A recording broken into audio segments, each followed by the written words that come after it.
Olá, meus irmãos. Eu cumprimento a todos com a paz do Senhor Jesus. Eu sou o pastor Ronald e estou muito feliz neste dia por estar participando do 17º Congresso Apologético Pastor Natanael Rinaldi. Eu quero dar os meus cumprimentos ao pastor Joaquim de Andrade, ao pastor João Flávio Martinez, as pessoas responsáveis pelo motivo de eu estar participando deste congresso, e também estender os meus agradecimentos a todos os demais pastores que são pastores convidados, pastores renomados, que estarão abrilhantando este evento. Que Deus abençoe a cada um dos meus irmãos em Cristo, que todos sejam grandemente usados por Deus e preguem a palavra de Deus na excelência da sabedoria de Deus e do poder de Deus. O tema que nós temos para este 17º Congresso é um tema muito sugestivo e muito atual, que diz que ninguém vos engane. E o tema que eu me propus a pregar aos irmãos, aos senhores e às senhoras é a necessidade apologética no fim dos tempos. Uma vez que nós estamos vivendo os últimos dias, a apologética ela se faz necessária e urgente. E eu dividi este sermão em 5 partes essenciais, que serão breves, com bastante objetividade. E a primeira parte que eu selecionei é a apologética. E ela começa assim: o que é apologética? A apologética é uma palavra que deriva do grego apologia, que significa defesa. Ou seja, a defesa através da palavra ou do discurso. É justamente o tipo de defesa que se faz em um tribunal. A apologética cristã implica em fazer uma defesa em favor da verdade da fé cristã, ou seja, da verdade do Evangelho, da Bíblia, das Escrituras Sagradas. Então, a apologética ela é uma matéria dentre muitas da teologia sistemática em que nós aprendemos através de recursos dentro da própria palavra de Deus e também recursos de fora, recursos seculares, que nós aprendemos a fazer uma boa exposição e uma boa defesa da fé cristã. E por isso é necessário que nós saibamos a palavra de Deus. O segundo lugar, ou o segundo ponto essencial deste sermão, é justamente o sermão profético. Jesus, no sermão profético, ele falou por 4 vezes, nos versículos 5, versículos 11, versículo 23 e 24. Ele falou 4 vezes sobre aparecimento de falsos cristos e falsos profetas. E o sermão profético é justamente o sermão escatológico de Jesus, que é repetido nos 3 evangelhos sinóticos. Este sermão escatológico ou profético é o sermão que trata da segunda vinda do Senhor Jesus e também do arrebatamento da igreja. Vejamos, por exemplo, o versículo 5. Porque muitos virão em meu nome, dizendo, eu sou Cristo, e enganarão a muitos. Versículo 11. Disse Jesus, surgirão muitos falsos profetas e enganarão a muitos.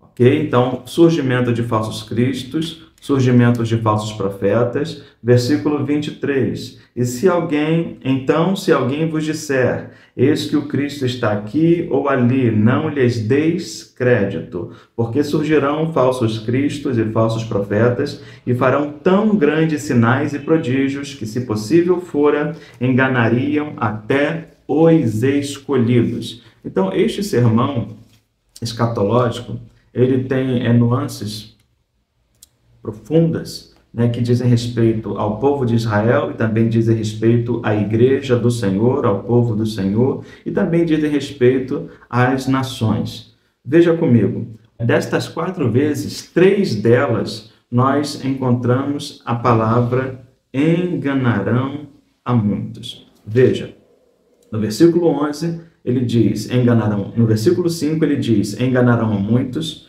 No versículo 11, ele diz, enganarão a muitos. No versículo 24, ele diz que, se possível fora, enganariam até os escolhidos, os eleitos de Deus. Então perceba que, ao aproximar-se o fim dos tempos, o aumento do engano se daria de forma mais intensa e poderosa. Então, nestes 4 versículos, nós observamos, primeiro, o aumento na propagação do engano. Segundo, o aumento dos enganadores. E terceiro, o aumento dos enganados. 3 acontecimentos relacionados ao aumento do engano. Aumento da propagação, ou seja, nós temos hoje uma divulgação muito maior de seitas e heresias, de engano religioso, do que anteriormente. Nós temos também, consequentemente a isto, um aumento do número dos enganadores, ou seja, as seitas, as falsas religiões, as heresias, ou os hereges, melhor dizendo, eles estão aumentando exponencialmente e, consequentemente, dado a previsão de Cristo, o aumento dos enganados, porque Jesus assegurou que muitos seriam enganados e não poucos. Então, nós temos o aumento da divulgação ou da propagação, o aumento dos enganadores, dos falsos mestres, falsos profetas, falsos cristos e aumento, consequentemente, dos enganados, mostrando que a mentira terá uma prevalência no fim dos tempos. E isto se dá através desses falsos cristos e falsos profetas. E isto está acontecendo dentro e fora da igreja. Em terceiro lugar, nós temos de identificar os falsos profetas. Porque se há uma necessidade urgente apologética neste fim dos tempos, esta necessidade é para que nós venhamos a identificá-los e combatê-los, combater as suas ideias de engano, combater as suas mentiras, combater os seus engodos. E para que nós possamos identificar esses falsos profetas, nós temos alguns recursos dentro da palavra de Deus. Vejamos, por exemplo, Mateus, capítulo 7, versículo 15.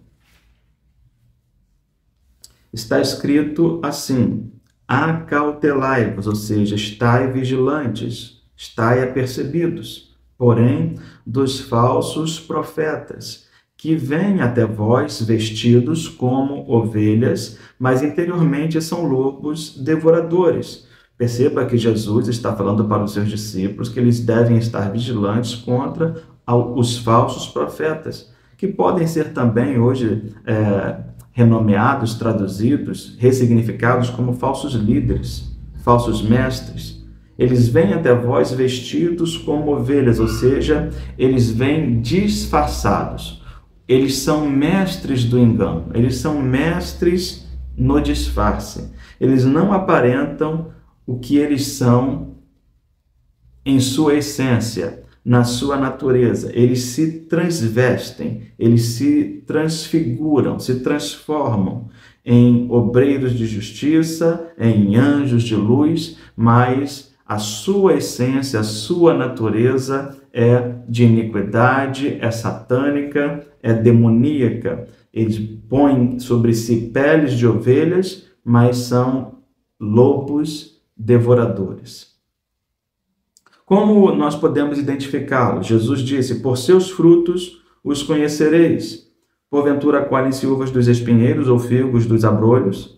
Assim toda árvore boa produz bons frutos, e toda árvore má produz frutos maus.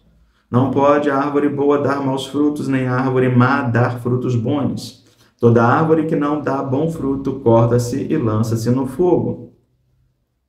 Portanto, pelos seus frutos os conhecereis. Aqui está uma das palavras mais relevantes dos evangelhos com relação a identificar os falsos mestres, os falsos líderes, os falsos profetas, falsos cristos, porque eles dão evidências de que são falsos a partir das suas ações, a partir dos seus frutos. As suas vidas não seguem a palavra de Deus. As suas vidas não são vidas de santidade e amor e de obediência à palavra de Deus. Eles se contradizem naquilo que falam por aquilo que fazem. Também temos mais duas passagens no Antigo Testamento que foram registradas pelo profeta Moisés. Deuteronômio, capítulo 18, versículo 20 ao 22. Porém, o profeta que falar alguma palavra em meu nome, que eu lhe não tenho mandado falar, ou que falar em nome de outros deuses, o tal profeta morrerá. Moisés está dizendo uma maneira de como nós podemos identificar se aquele profeta vem ou não em nome do Senhor, se ele é ou não do Senhor. E a primeira parte deste texto é que se este profeta falar em nome de Deus alguma palavra que Deus não mandou, ou se ele falar em nome de outros deuses. Se ele falar em nome de outros deuses, ainda fica assim ainda mais fácil. Mas e se o judeu disser no seu coração, como conheceremos a palavra que o Senhor não falou? Então Moisés responde, quando o tal profeta falar em nome do Senhor, e tal palavra se não cumprir, nem suceder assim, esta é a palavra que o Senhor não falou. Com soberba falou tal profeta, não tenhais temor dele.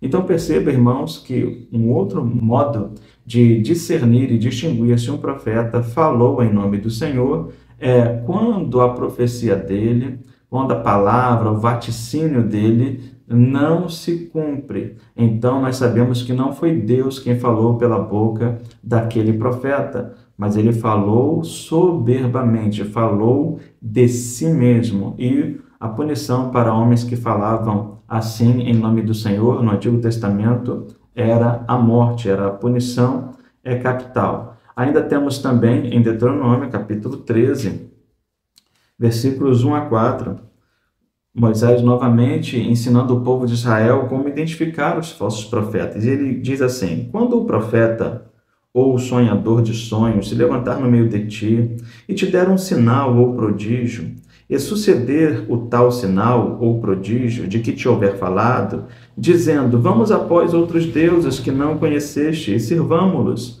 não ouvirás as palavras daquele profeta ou sonhador de sonhos, porquanto o Senhor vosso Deus vos prova para saber se amais o Senhor vosso Deus com todo o vosso coração e com toda a vossa alma. Após o Senhor vosso Deus andareis e a ele temereis, e os seus mandamentos guardareis, e a sua voz ouvireis, e a ele servireis, e a ele vos achegareis. Perceba, meus irmãos, que Moisés está falando agora em um outro contexto, religioso, de falso profetismo, de profetas que dão sinais, e esses sinais se cumprem. Profetas que preveem coisas, que profetizam coisas, ou que prometem coisas, ou que realizam prodígios, e eles se cumprem. Porém, após eles darem tais sinais, eles conduzem o povo para longe do Senhor, pois o texto diz, vamos após outros deuses.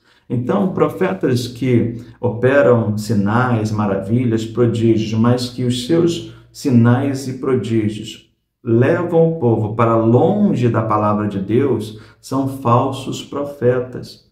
Deus disse através de Moisés que não devemos segui-los. Ele diz que nós devemos amar a Deus, seguir ao Senhor, temê-lo, guardar os seus mandamentos. Este é o caminho pelo qual nós devemos andar. Então, nós temos aí recentemente, na nossa história, provas documentais, históricas, até mesmo televisivas, de homens religiosos, mulheres religiosas que operaram sinais e prodígios, mas eram sinais e prodígios de engano, de mentira, para levar pessoas para longe de Deus e de sua palavra. E por que Deus permite isso? Para nos provar, para nos examinar, para saber se nós o amamos com todo o nosso coração e com toda a nossa alma, com todo o nosso entendimento.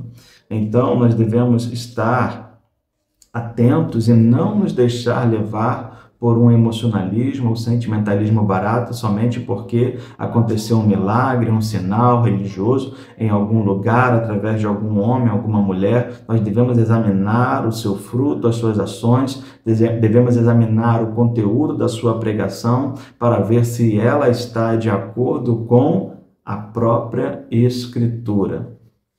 Este é o nosso terceiro ponto, identificando os falsos profetas. Em quarto lugar, nós temos a necessidade apologética, ou seja, esses últimos tempos é um tempo de grande necessidade, e esta necessidade, ela se dá em dois campos distintos. O primeiro campo, eu quero abordar com os irmãos, está em Judas, capítulo 1, versículos 1 a 4. Epístola de Judas, capítulo 1, versículos 1 a 4. Veja comigo. Judas, servo de Jesus Cristo, irmão de Tiago, aos chamados queridos em Deus Pai, conservados por Jesus Cristo, misericórdia e paz e caridade vos sejam multiplicadas. Amados, procurando eu escrever-vos com toda a diligência acerca da salvação comum, tive por necessidade escrever-vos e exortar-vos a batalhar pela fé que uma vez foi dada aos santos, porque se introduziram alguns, que já antes estavam escritos para este mesmo juízo, homens ímpios que convertem em dissolução a graça de Deus e negam a Deus, único dominador e Senhor nosso, Jesus Cristo. Perceba comigo aqui, senhores e senhoras, meus amados irmãos, que esta epístola universal de Judas é uma epístola apologética. Ela é uma epístola contra os ímpios e os falsos mestres. E Judas escreve para que nós possamos aprender a batalhar pela fé. Então, a necessidade apologética, ela tem, primeiro, esta necessidade, a necessidade de batalhar. A apologética, ela se faz de modo amoroso, paciente, de modo moderado, de modo cordial, mas se faz com ardor, se faz com ânimo, se faz com vigor, se faz com vontade. Não fazemos apologética de maneira anêmica, apática. Fazemos apologética com vida, fazemos apologética com vigor, com força, Fazemos apologética com vontade. Então, Judas está escrevendo para que nós possamos batalhar pela fé, a fé que uma vez foi dada aos santos, a fé do Evangelho, a fé das Escrituras. E ele diz o motivo por que nós devemos batalhar, porque se introduziram no nosso meio homens ímpios que convertem em dissolução, ou seja, eles dissolvem a graça de Deus. Eles transformam a graça de Deus em uma verdadeira desgraça, em uma verdadeira libertinagem. E eles acabam por negar a Deus e o único dominador, o nosso Senhor Jesus Cristo. Isto aqui está dentro de um contexto do primeiro século, principalmente com relação aos homens gnósticos, aquelas pessoas que seguiam o gnosticismo, onde eles negavam a encarnação de nosso Senhor. Veja que estes homens estavam sendo introduzidos. Então, nós temos uma necessidade de passar em revista o nosso povo, passar em revista os nossos irmãos, através de uma apologia, colocando questões vitais para a igreja, para que nós saibamos quem pertence a nós e quem não pertence. Veja, por exemplo, que o apóstolo João, na sua primeira epístola, vai falar sobre isso. Ele vai falar no capítulo 2, no versículo 19, saíram de nós, mas não eram de nós, porque se fossem de nós, ficariam conosco, mas isto é para que se manifestasse que não são todos de nós. E ele está falando a respeito de falsos mestres, falsos irmãos que haviam se infiltrado na igreja, se passando por cristãos genuínos, mas no fundo não eram. E eles estavam ali apenas para negar o Filho, apenas para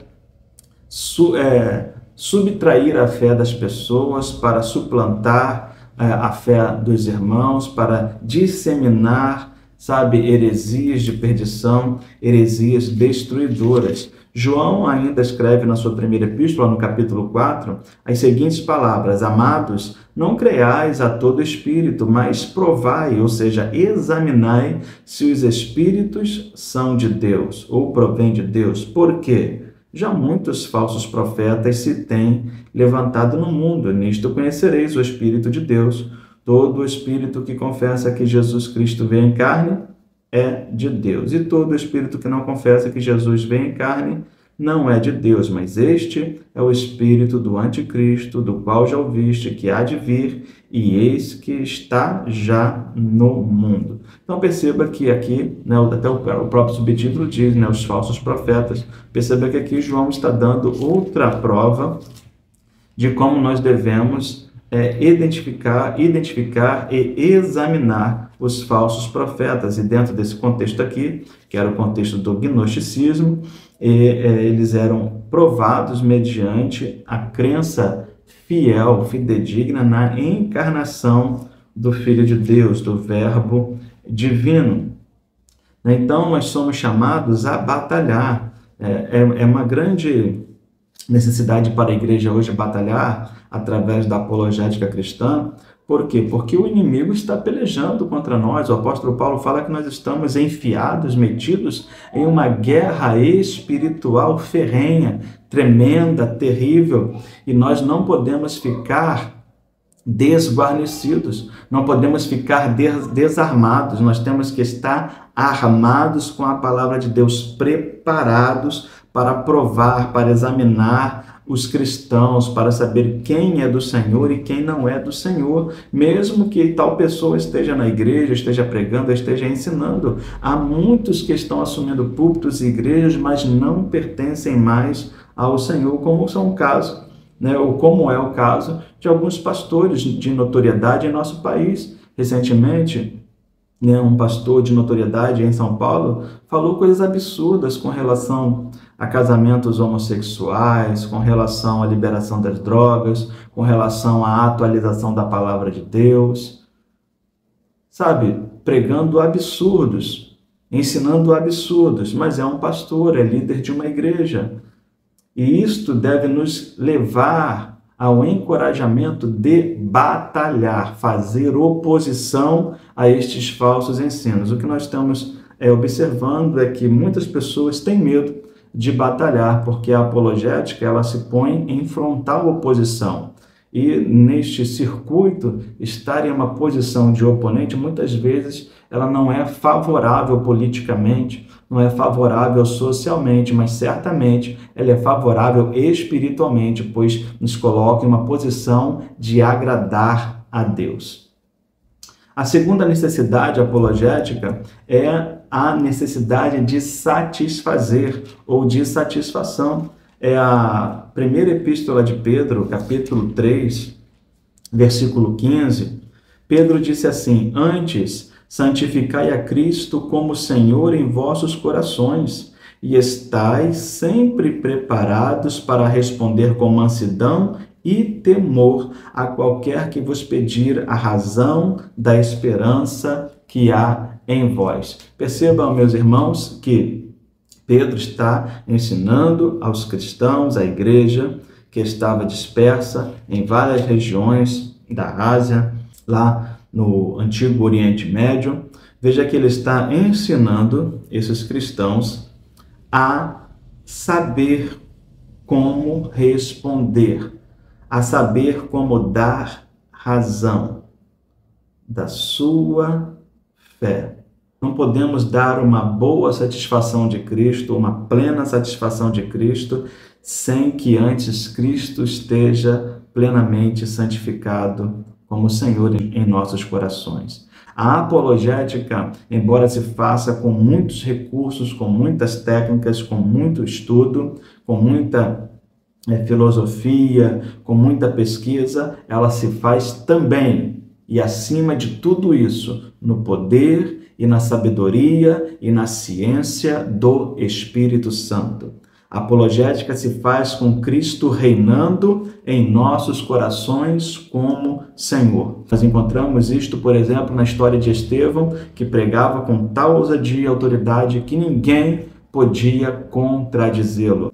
Então, meus senhores e minhas senhoras, que vocês possam, em primeiro lugar, santificar a Cristo nos vossos corações como Senhor, e assim vocês estarão sempre preparados. E esta preparação, ela vem pelo exame das Escrituras. Então, nós que somos pregadores, professores, mestres, nós devemos estudar com afinco a palavra de Deus e usar da melhor maneira os recursos que Deus tem nos dado. Isto faz com que nós consigamos satisfazer aqueles que vêm nos pedir uma razão da nossa fé, da nossa esperança. Sabemos que há pessoas que fazem perguntas capciosas, mas há pessoas que fazem perguntas sinceras, porque querem descobrir a verdade.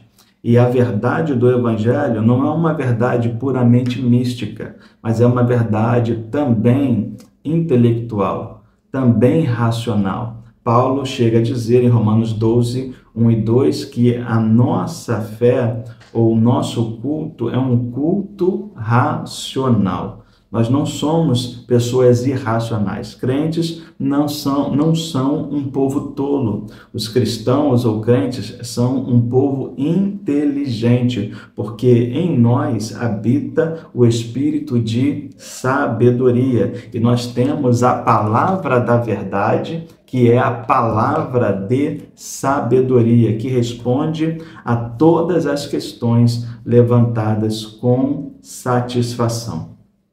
Perceba, meus irmãos, que nós temos de batalhar e de satisfazer. Nós satisfazemos a nossa própria consciência e satisfazemos também a consciência daqueles que vêm buscar em nós uma razão.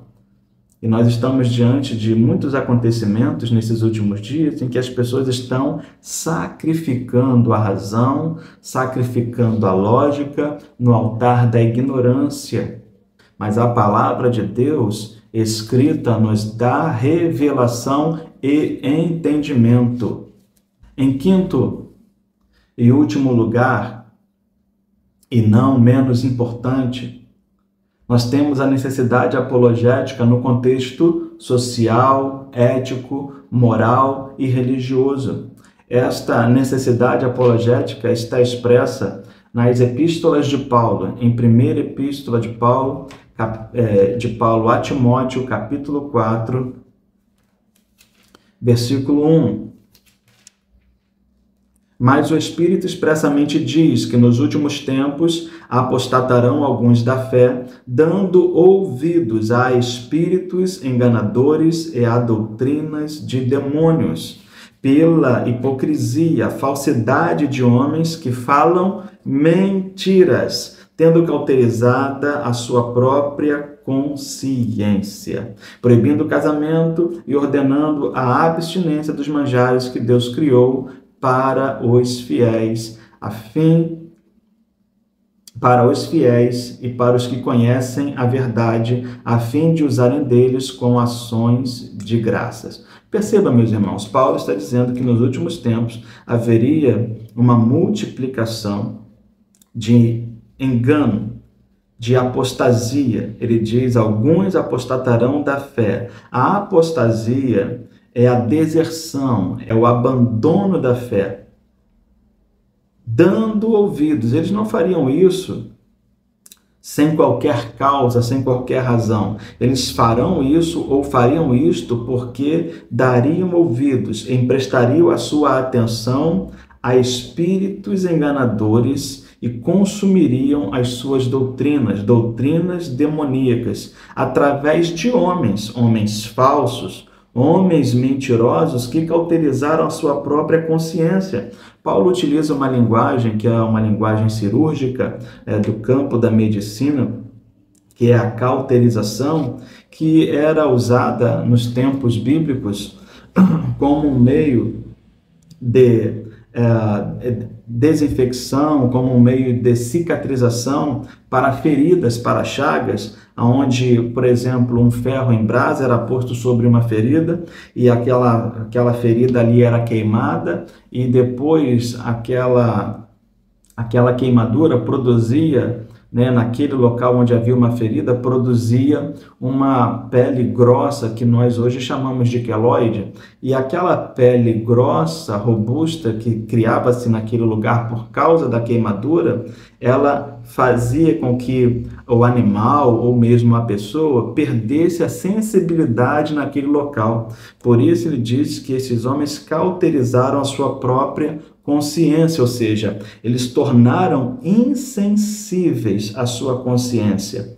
Você pode gritar com eles, você pode fazer qualquer coisa, eles não irão se sensibilizar com os seus argumentos, eles não irão se sensibilizar com as suas palavras, porque as suas mentes estão insensíveis. Isto mostra que eles estão insensíveis ao apelo do Espírito Santo, insensíveis ao convencimento do Espírito Santo, tornando assim um estado de apostasia irreversível para aqueles que alcançaram, esta gravidade de pecado. E Paulo diz que eles começariam proibindo o casamento, e nós sabemos que já nos primeiros séculos da igreja cristã, houveram homens que começaram a promover esse tipo de doutrina, proibindo o casamento, e daí surgiu aquela doutrina que nós sabemos que existe na Igreja Católica Romana, que é a doutrina do celibatário, é a doutrina em que o homem, para ser um ministro religioso, para ser alguém do clero, ele precisa fazer o voto de castidade, o voto de celibato. Então, está aqui previsto pelo apóstolo Paulo. Nós também temos, na segunda epístola do apóstolo Paulo, capítulo 3, versículos 1 a 9, as seguintes palavras: Sabe, porém, isto, que nos últimos dias sobrevirão tempos trabalhosos, porque haverá homens amantes de si mesmos, avarentos, presunçosos, soberbos, blasfemos, desobedientes a pais e mães, ingratos, profanos, sem afeto natural, irreconciliáveis, caluniadores, incontinentes, cruéis, sem amor para com os bons, traidores, obstinados, orgulhosos, mais amigos dos deleites do que amigos de Deus, tendo aparência de piedade, mas negando a eficácia dela. Destes afasta-te, porque deste número são os que se introduzem pelas casas e levam cativas mulheres nécias, carregadas de pecados, levadas de várias concupiscências, que aprendem sempre e nunca podem chegar ao conhecimento da verdade.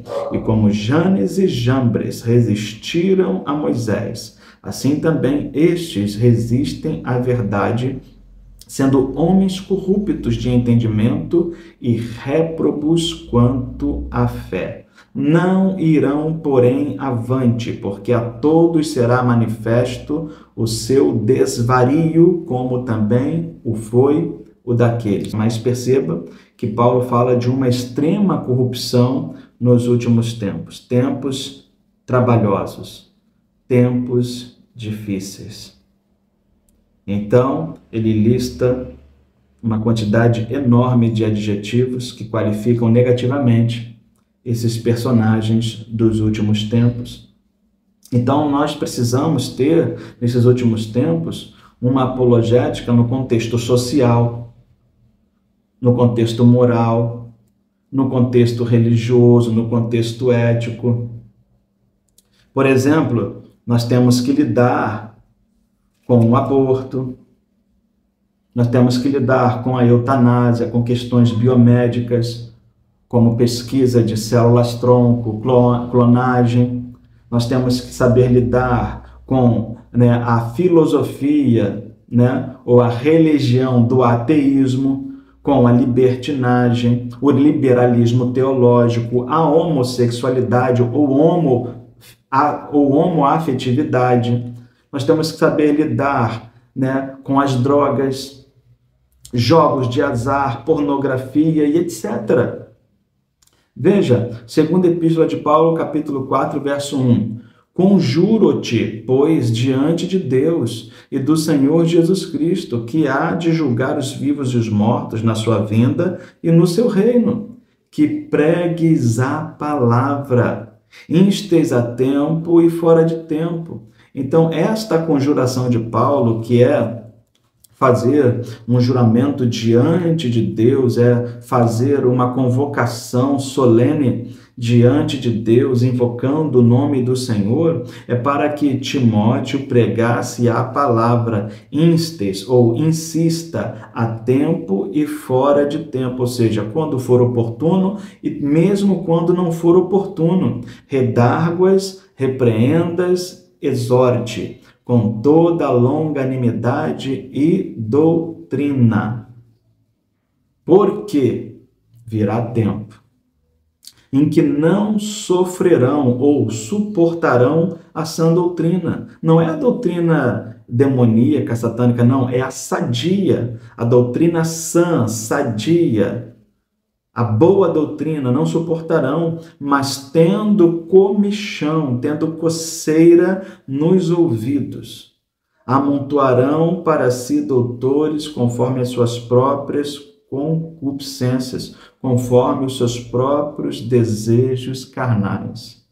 Então, ele diz que chegará um tempo em que as pessoas se desviarão de ouvir a verdade. O versículo 4 diz, e desviarão os ouvidos da verdade, voltando às fábulas. Mas tu se sóbrio em tudo, sofre as aflições, faze a obra de um evangelista, cumpre o teu ministério.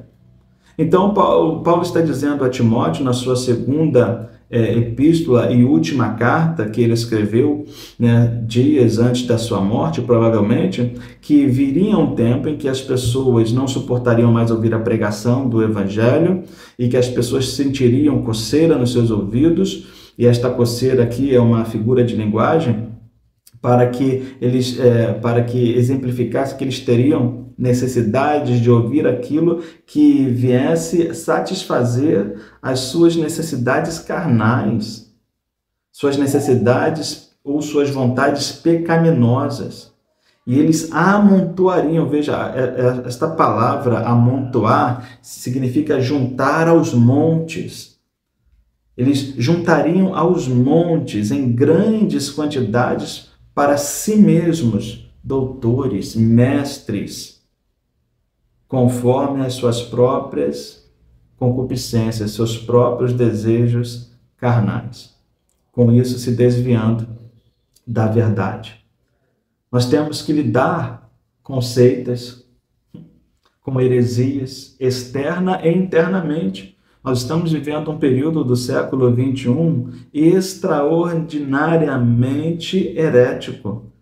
Nós temos heresias dentro do pentecostalismo, dentro do neopentecostalismo, dentro dos segmentos que eu falo, não dentro da doutrina, mas dentro dos segmentos. Nós temos heresias dentro do segmento reformado.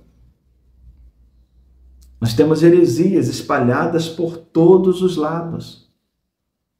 Seitas se proliferando, e isso de forma externa e interna. Nós temos um número hoje incontável de novas igrejas independentes,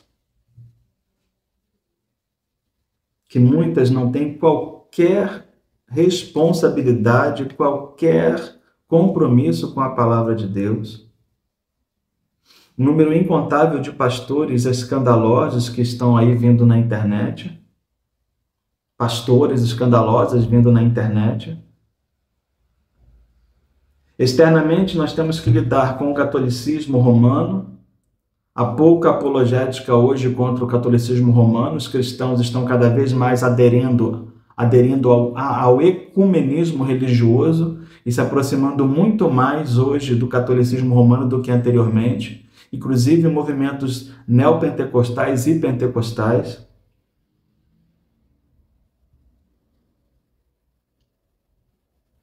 Nós temos que lidar com o islamismo, com o budismo, com o espiritismo, seja ele voodoo, bruxaria, magia negra, ou seja, espiritismo de mesa branca, de linha kardecista. Nós temos que lidar com o mormonismo, que é a igreja dos Mormons. Nós temos que lidar com as testemunhas de Jeová, com o adventismo do sétimo dia, hoje muito bem representado por um ícone, né, da nova geração, chamado Dr. Rodrigo Silva, em que pese que ele seja um bom, um ótimo arqueólogo, mas um péssimo teólogo. Nós temos que lidar com a maçonaria, nós temos que lidar com religiões ocultistas, de matriz secretas ou orientais, nós temos que lidar com as invenções da nova era e com a religião da nova era. Astrologia, numerologia. Internamente, temos que lidar com liberalismo teológico, heresias e crendices diversas, quebra de maldições, confissão positiva, judaização da igreja, teologia da prosperidade, teologia coach, etc. Nós estamos vendo cada coisa horrível, horrível, irmãos. Há páginas e mais páginas, perfis e mais perfis em redes sociais que mostram o fundo do poço da igreja evangélica atual. E eu quero encerrar, quero concluir esta mensagem, fazendo a leitura da segunda epístola de Pedro, capítulo 2, versículos 1 a 9. E também houve entre o povo falsos profetas, como entre vós haverá também falsos doutores, que introduzirão encobertamente heresias de perdição, e negarão o Senhor que os resgatou, trazendo sobre si mesmos repentina perdição. E muitos seguirão as suas dissoluções, pelos quais será blasfemado o caminho da verdade. E por avareza farão de vós negócio, com palavras fingidas, sobre os quais já de largo tempo não será tardia a sentença, e a sua perdição não dormita. Porque, se Deus não perdoou aos anjos que pecaram, mas havendo-os lançado no inferno, os entregou às cadeias da escuridão, ficando reservados para o juízo. E não perdoou ao mundo antigo, mas guardou a Noé, pregoeiro da justiça, como as 7 pessoas, ao trazer o dilúvio sobre o mundo dos ímpios. E condenou a subversão às cidades de Sodoma e Gomorra, reduzindo-as a cinza e pondo-as para exemplo aos que vivessem impiamente. E livrou o justo Ló, enfadado da vida dissoluta dos homens abomináveis, porque este justo, habitando entre eles, afligia todos os dias a sua alma justa, pelo que via e ouvia sobre as suas obras injustas. Assim, sabe o Senhor livrar da tentação os piedosos e reservar os injustos para o dia de juízo, para serem castigados. Pedro chega a nos dizer que chegará o tempo que, além de heresias de perdição que são introduzidas encobertamente, Pedro diz que eles dissolverão o evangelho, o caminho da verdade, blasfemarão, negarão, escandalizarão e farão isto por avareza. Farão isto por amor ao dinheiro, por amor aos deleites, por amor ao mundo. Eles farão negócios, farão comércios, negociatas das ovelhas de Deus, do rebanho de Deus, da igreja de Deus, com palavras fingidas. Como disse Jesus, disfarçados em peles de ovelhas. Porém, sobre eles repousa a sentença do juízo de Deus, da condenação eterna. E Pedro nos assegura que Deus não perdoou anjos que pecaram, Deus não perdoou o mundo antigo e nem as cidades de Sodoma e Gomorra. Antes, a todos os julgou e castigou, poupando Noé e Ló, exemplos de homens que permaneceram fiéis em meio a uma corrupção extrema. Assim também nós, a igreja, nesses últimos dias, sabendo da necessidade, da responsabilidade apologética em fazer uma boa defesa da nossa fé. E a apologética bem feita, ela conduz muitos ao arrependimento e à salvação eterna. Fazendo assim, Deus que livrou a Noé e a Ló, homens justos, um pregoeiro da justiça e o outro aflito pelas coisas que via e ouvia. Assim também o Senhor há de livrar a igreja deste último tempo, os piedosos de Deus. Deus há de nos livrar da tentação que há de vir sobre todo mundo, deste momento de tribulação, e reservará para o juízo os injustos e ímpios, para serem castigados. Que Deus te abençoe neste dia, que Deus te abençoe nesta noite, que a palavra de Deus encontre lugar no seu coração e faça morada. E que você possa ser mais um a ser despertado pelo Evangelho, pelo Deus Todo-Poderoso, a se tornar um defensor do Evangelho. Como Paulo disse, Deus me pôs por defesa do Evangelho. Que Deus te abençoe em nome de Jesus. Amém.